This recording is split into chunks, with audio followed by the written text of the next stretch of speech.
noite, minhas irmãs. Boa noite. Boa noite, meus irmãos aqui presentes. Boa noite, vocês que nos acompanham pelas mídias digitais, que participam deste trabalho da noite de hoje, aqui do Centro Espírita Allan Kardec de Balneário Gaivota. Vamos elevar o nosso pensamento a Deus, fechar os olhos do corpo, abrir os olhos da alma, mentalizando a figura de Jesus e pedindo a proteção e o amparo para os nossos trabalhos na noite de hoje. E também agradecendo por mais essa oportunidade bendita de estarmos aqui, gozando de perfeitas condições para aprendermos, para escutarmos um pouco mais dos ensinamentos de Jesus e refletirmos sobre eles. Deus que está em toda parte, santificado seja o vosso nome, venha a nós o vosso reino, seja feita a vossa vontade, aqui na terra como em todos os mundos que são habitados. O pão do corpo e o pão da alma dai-nos agora e dai-nos sempre. Perdoai as nossas dívidas e as nossas ofensas, assim como nós procuramos perdoar aqueles que nos devem e aqueles que nos ofendem. Não nos deixeis cairmos em tentações, mas livrai-nos, Senhor, de todos os males. Que assim seja. E na noite de hoje, o tema é os evangelhos e os evangelistas. E quem se dedicou durante um tempo, bom tempo, né, para nos apresentar esse tema hoje para reflexão, é a nossa companheira de ideal espírita aqui da casa, Marisete Puxo.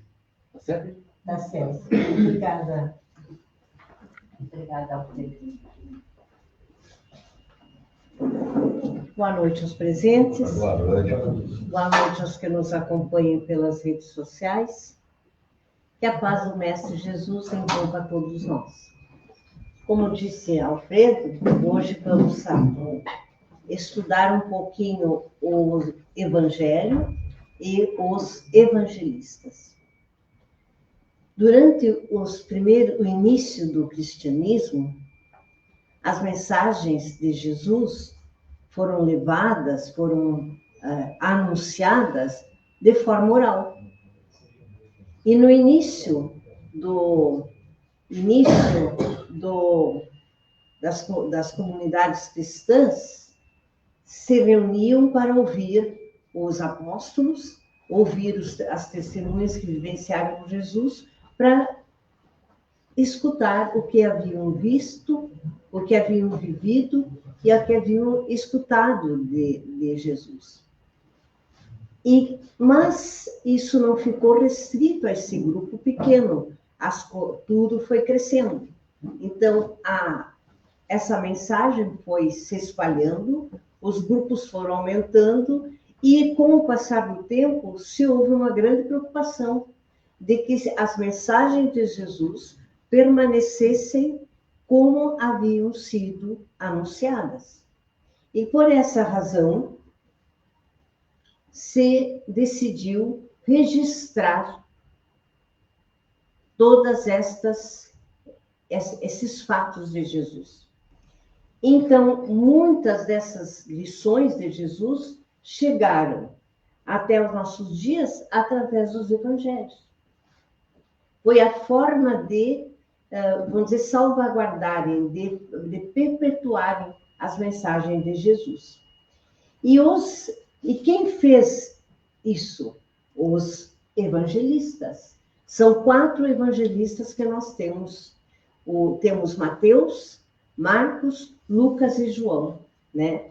E os evangelistas eram que tipo de pessoas? Pessoas como nós. Pessoas, espíritos imperfeitos como nós. Mas eles tinham algo a mais. Eles tinham a mediunidade. Eram médiuns, e através dos espíritos iluminados, eles foram redigindo os evangelhos. Mas então, que papel os evangelistas estavam ali representando? Um papel de missionários. Eles tinham a missão de levar a mensagem de Jesus, né? Mas de que forma eles fizeram isso? Seguindo suas próprias percepções. Jesus, no seu tempo, nada escreveu. Naquela época, poucos escreviam, né? Então, Jesus nada escreveu, mas as suas palavras foram passando de boca em boca até serem redigidas, serem compiladas nos evangelhos. E isso aconteceu quando? Entre os anos de 60 e 80, apareceram os primeiros evangelhos, que foi de Marcos. Depois, entre 80 e 98, surgiram os evangelhos de Mateus e de Lucas. E, por fim, entre 98 e 110 depois de Cristo, surgiram os evangelhos de João. Mas o que quer dizer evangelho? Evangelho é uma palavra grega, evangelium. E o que queria dizer? Nas cidades gregas, quando diziam a palavra evangelho, estavam querendo anunciar uma boa notícia. E essa boa notícia, eles davam gorjetas para quem trouxesse uma boa notícia. E que tipo de boa notícia seria essa?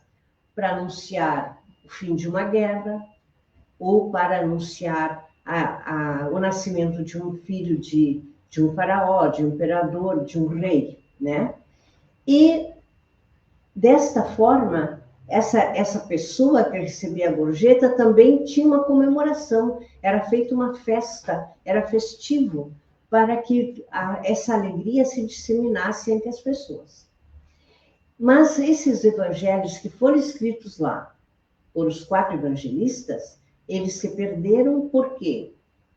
Pereceram, na verdade, né? Porque foram escritos em papiros, e os papiros não são eternos, né? Então, se perderam os originais. Mas no Novo Testamento, nós temos esses evangelhos. E o Novo Testamento, ele é composto de 4 livros principais. Primeiro, ele começa com os evangelhos, dos 4 evangelistas. Depois vem os Atos dos Apóstolos. O terceiro livro são epístolas. E o último livro, o 4º livro, Apocalipse. Tanto se fala nesse livro Apocalipse, né?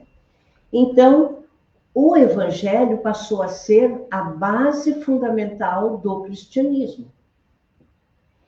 E o que trazia os evangelhos? Traziam a biografia terrena de Jesus, traziam as suas histórias, as suas parábolas, tudo que os ensinamentos que Jesus transmitia. Principalmente, Jesus se preocupou com essa transmissão da moral espiritual. Entre os anos de 60 a 80, então, apareceram as primeiras narrações escritas, que foram as de Marcos, como citei anteriormente, né? E esses evangelhos, do lado dos evangelhos dos evangelistas, apareceram outros evangelhos também, mas não foram considerados, a Igreja Católica não os considerou, os rejeitou. Por quê? Eles são chamados de evangelhos apócrifos.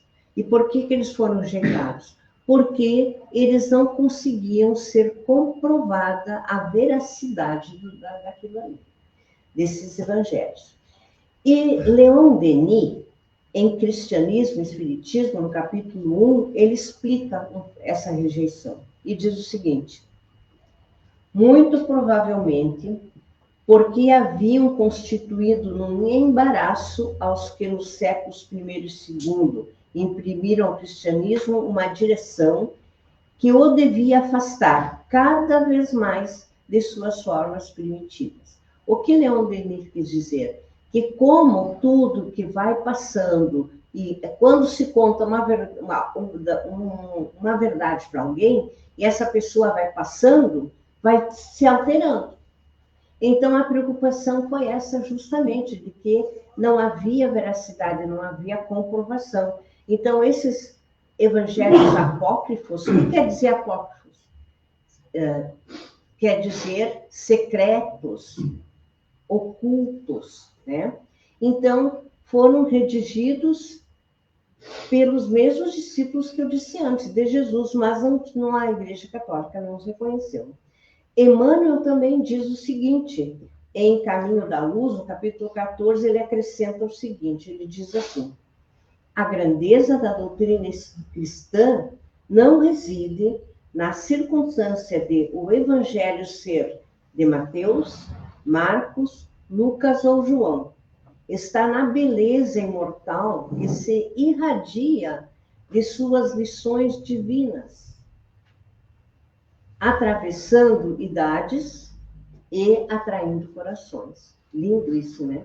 Então, realmente, o que era importante era a mensagem verdadeira de Jesus, e não apenas passar os fatos sem comprovação. Mas como estava o momento histórico quando surgiram os evangelhos? O momento histórico que o evangelho nasceu é do judaísmo. Já se falou bastante aqui em meses passados sobre o judaísmo. Os evangelhos são textos essencialmente judaicos, pois escritos por judeus do século I, narrando a vida de Jesus de Nazaré, que debatia a Torá, que frequentava as sinagogas, né, e que também cumpria com as regras do judaísmo. Ele celebrava o Pessá. O que é o Pessá? O Pessá é a Páscoa judaica. E o que comemora essa Páscoa judaica?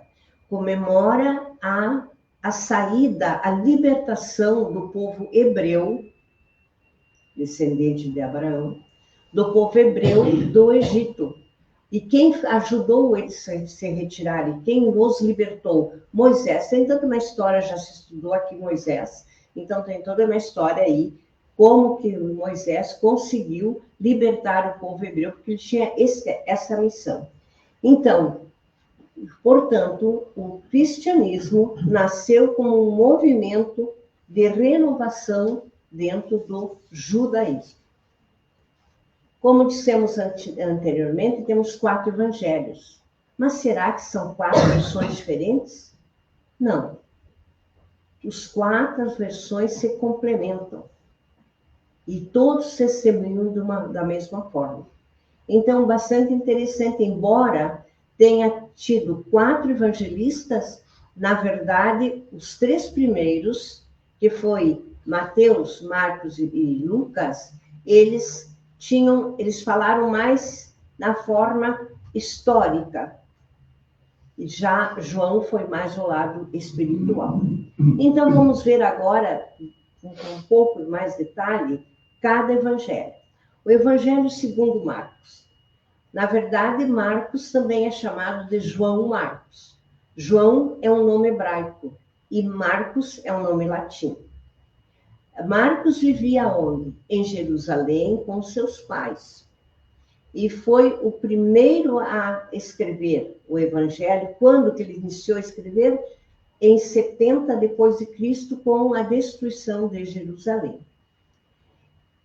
Dos Evangelhos, é o Evangelho mais curto. Ele tem apenas 16 capítulos e 1/3 do Evangelho de Marcos ele dedicou para os 7 últimos dias de Jesus. Então, 6 capítulos do Evangelho de Marcos são dedicados aos 7 últimos dias de Jesus.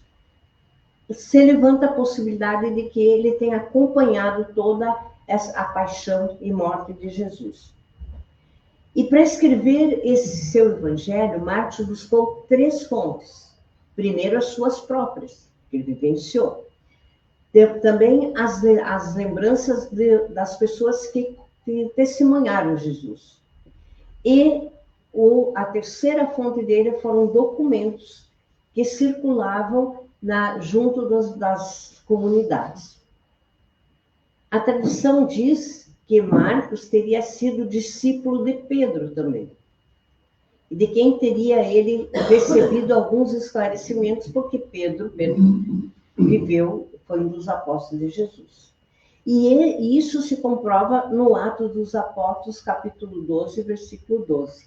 Após ser libertado, Pedro ser libertado, vai imediatamente para a casa de Maria, e lá encontra todos orando por ele.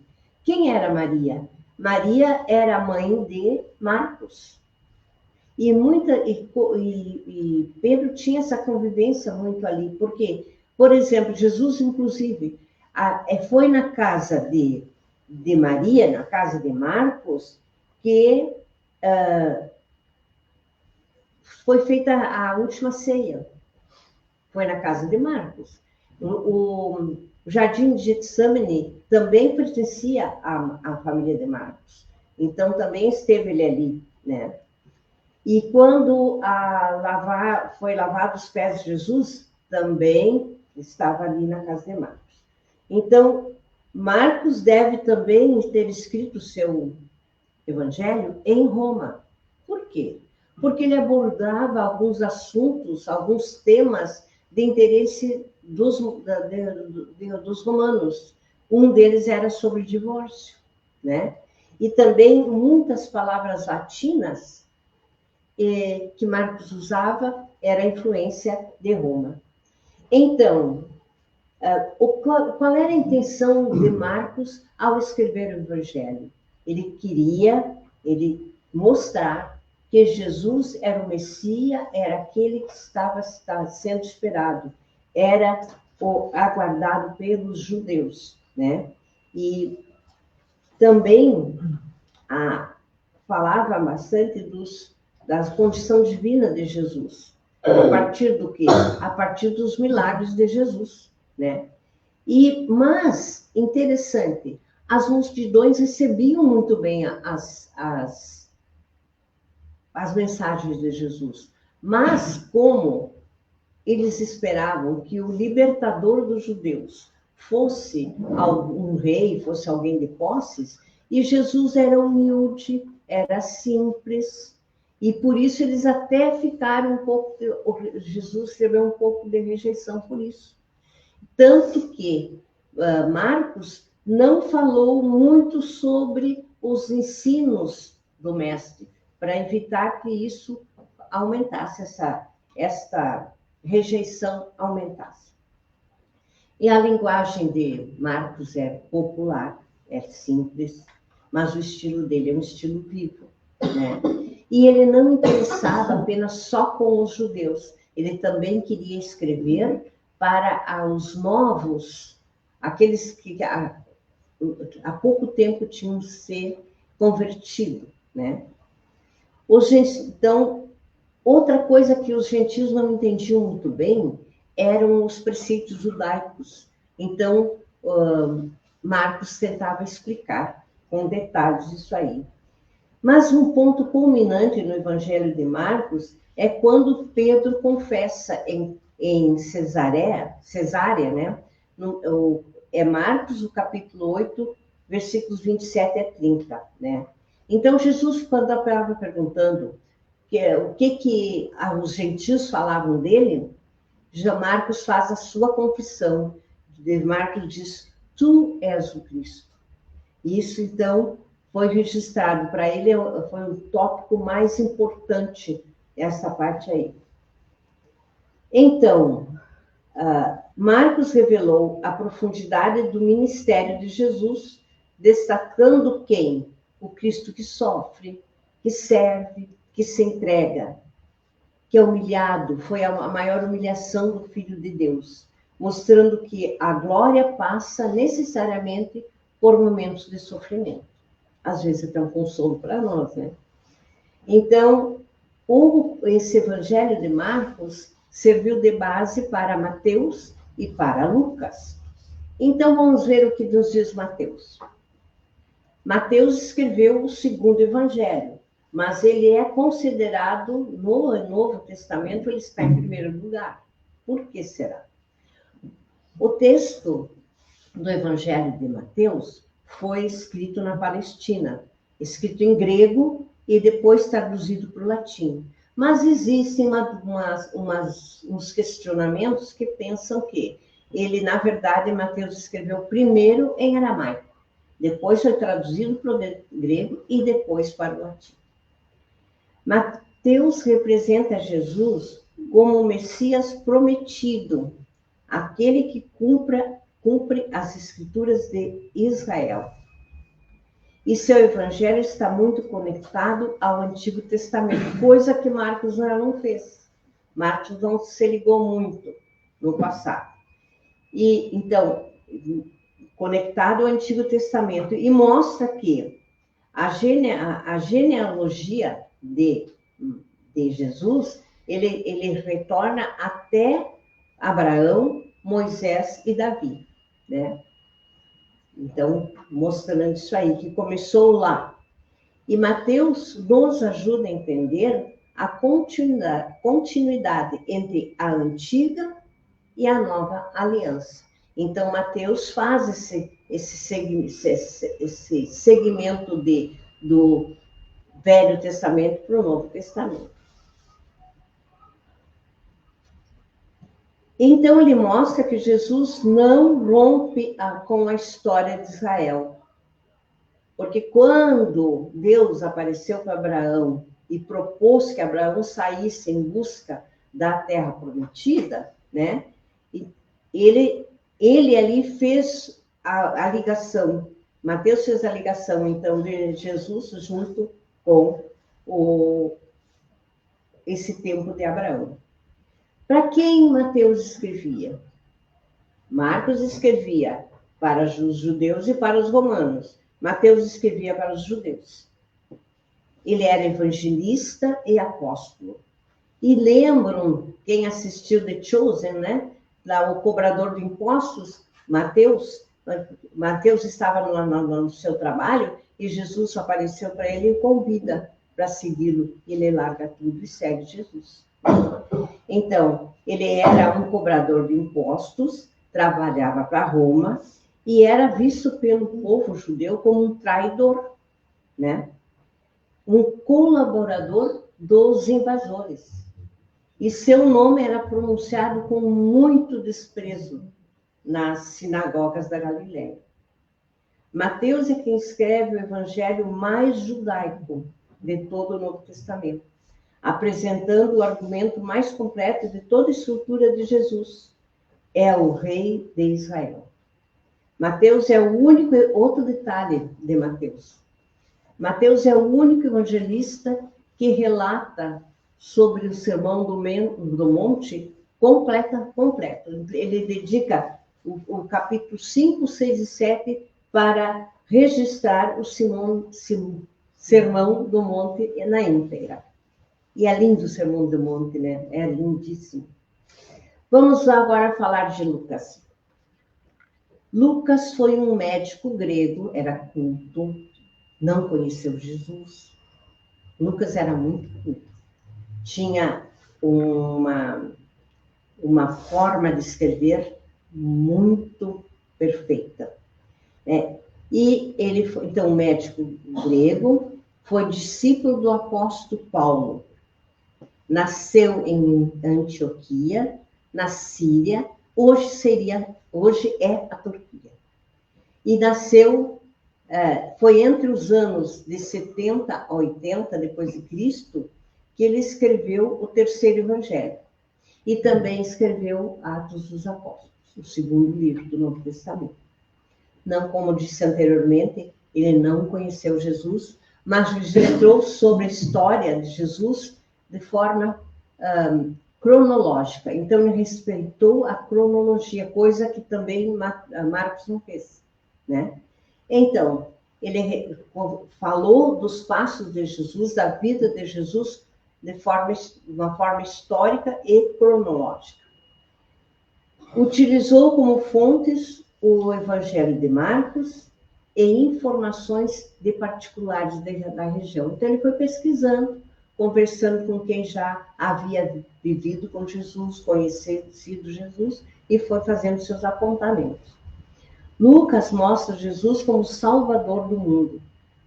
Ele é o Messias dos pobres, dos doentes, dos desprezados, dos humildes, das mulheres, dos sofredores. A genealogia vai até Adão, então ele não para em Abraão, como fez Mateus. Ele vai até Adão, diferente, então, do Mateus.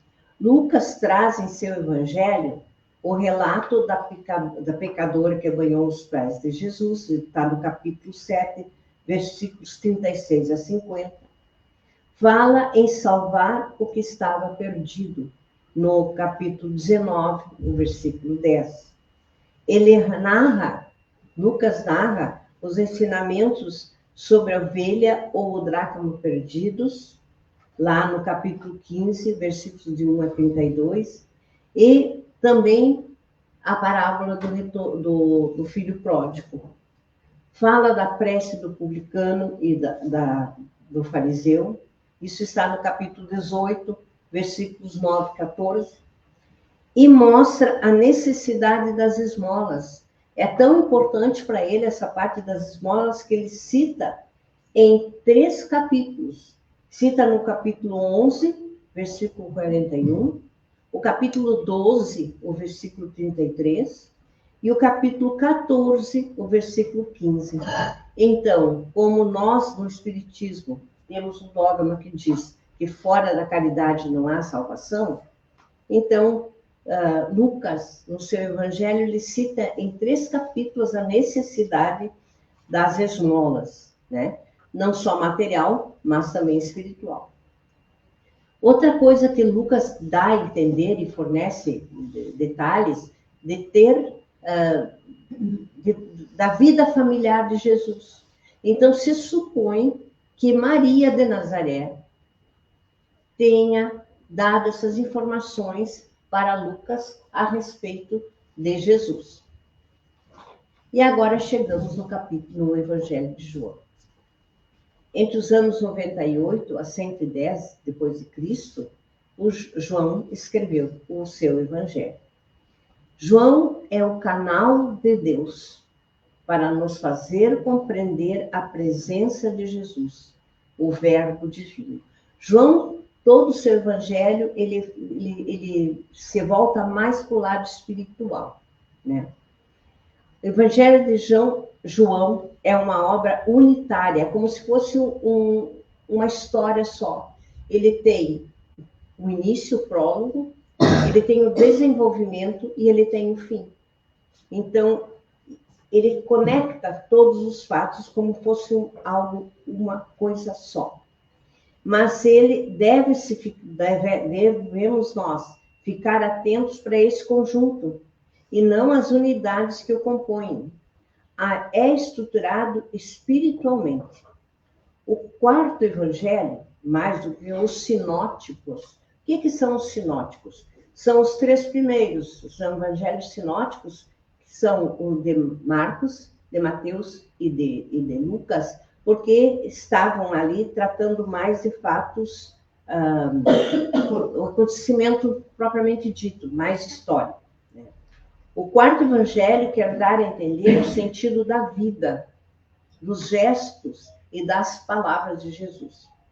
Os acontecimentos de Jesus são sinais só compreendidos após a sua glorificação, porque no começo não se entendia muitas vezes o que Jesus queria dizer. Só passaram a entender com maior clareza o que Jesus afirmava e falava após quando Jesus retornou, ressuscitou, né? João percebe, daí temos aqui, que João percebe que os ensinamentos de Jesus ocorrem no contexto da vida judaica. Jesus participava muito das festas, nos templos, ele participava da vida judaica. E Jesus é o centro da religião renovada, em espírito e em verdade. Palavras de João que se encontram no capítulo 14, versículo 24. Para João, Jesus é a palavra, é o verbo, enviada por Deus à terra, e deve regressar ao Pai cumprida a sua missão. Capítulo 1, versículo 1. E Jesus é a água viva. Capítulo 7, versículo 37. Jesus é a luz do mundo. Capítulo 8, versículo 12. Jesus é o bom pastor. capítulo 10, versículo 1 a 18. E é também o caminho, a verdade e a vida. Capítulo 14, versículo 6. Acho lindo isso. Há detalhes no quarto evangelho que nos fazem supor haver o apóstolo João, entre o apóstolo João e Jesus, uma maior proximidade, tanto que ele é chamado de o apóstolo muito amado, né? Por quê? Porque dava a impressão de que nos relatos do Evangelho de João, dá-se a impressão de que ele estava sempre presente junto de Jesus quando ele vivia a sua vida, enfim, né? Então, ele testemunhou presencialmente muitos fatos de Jesus.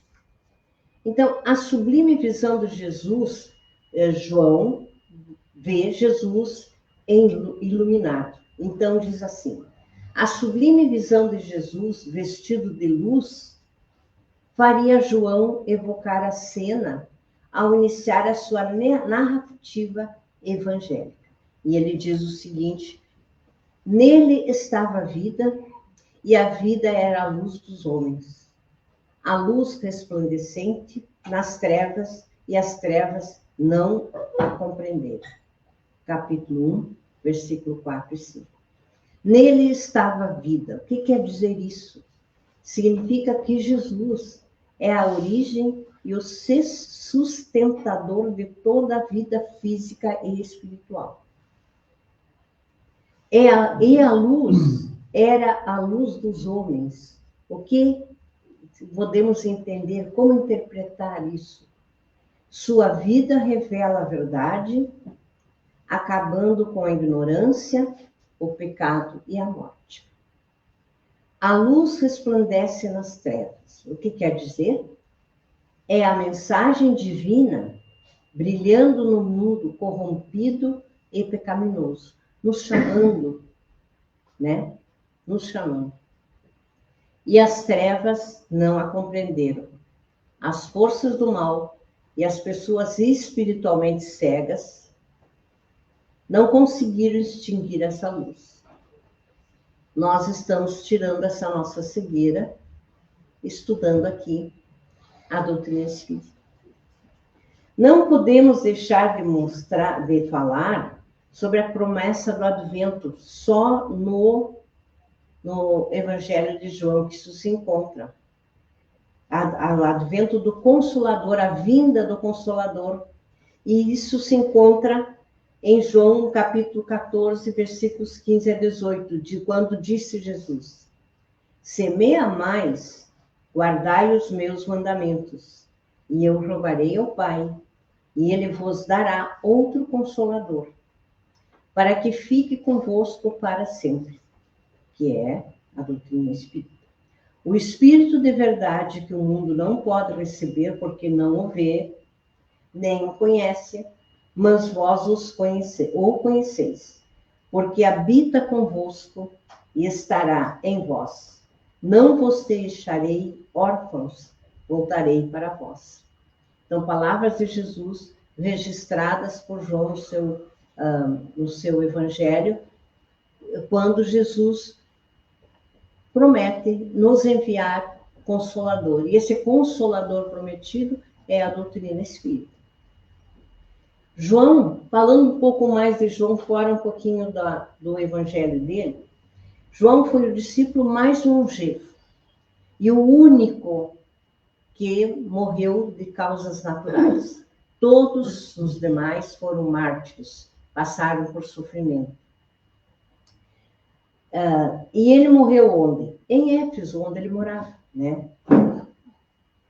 Hoje é Turquia. E tinha 94 anos. Como eu disse anteriormente, era o discípulo amado, né? Ele escreveu o quarto Evangelho, escreveu 3 epístolas e escreveu o livro do Apocalipse. O livro do Apocalipse, João escreveu quando estava no exílio. Quando ele foi para o exílio? Como falei anteriormente, os outros foram mártires. João também, o imperador, deixa eu ver o nome dele aqui, Domiciano. O imperador Domiciano, romano, ele determinou que João fosse morto num caldeirão de azeite fervendo. Colocaram lá João, mas ele não morreu. Daí, o que esse imperador romano fez? Determinou o exílio para ele, na ilha de Patmos, no mar Egeu. E lá ele ficou até a morte do imperador. Quando o imperador morreu, ele retornou para Éfeso. Durante esse período que ele estava exilado, ele escreveu o Apocalipse. Né? E finalizando, meus queridos, Deus nos deu 4 evangelhos, porque queria que conhecêssemos Jesus, não de forma supérflua, mas na sua forma completa, na sua íntegra, né? Na sua verdade. O Filho de Deus entrou na história, viveu entre nós, morreu por nós e ressuscitou para nos dar vida. E ler os evangelhos é estar com Jesus em diferentes momentos, mas sempre chegar no mesmo destino. A cruz vazia e a esperança viva. A cruz vazia e a esperança viva. Daí eu fui pensando, o que isso, dentro da doutrina espírita, como significar isso? A cruz vazia não tem nada lá. É a imortalidade do espírito. Não está mais presente. A esperança viva representa a ressurreição e os ensinamentos do Mestre de que a morte é uma ilusão e a vida continua no mundo espiritual. Então, a esperança viva demonstra o quê? Demonstra a continuidade da vida e a evolução espiritual para todos nós. E é por isso que nós estamos encarnados nesse momento, para nós evoluirmos, para nós nos melhorarmos e para nós encontrarmos essa esperança viva. Que assim seja. Tenha uma boa semana, uma boa noite.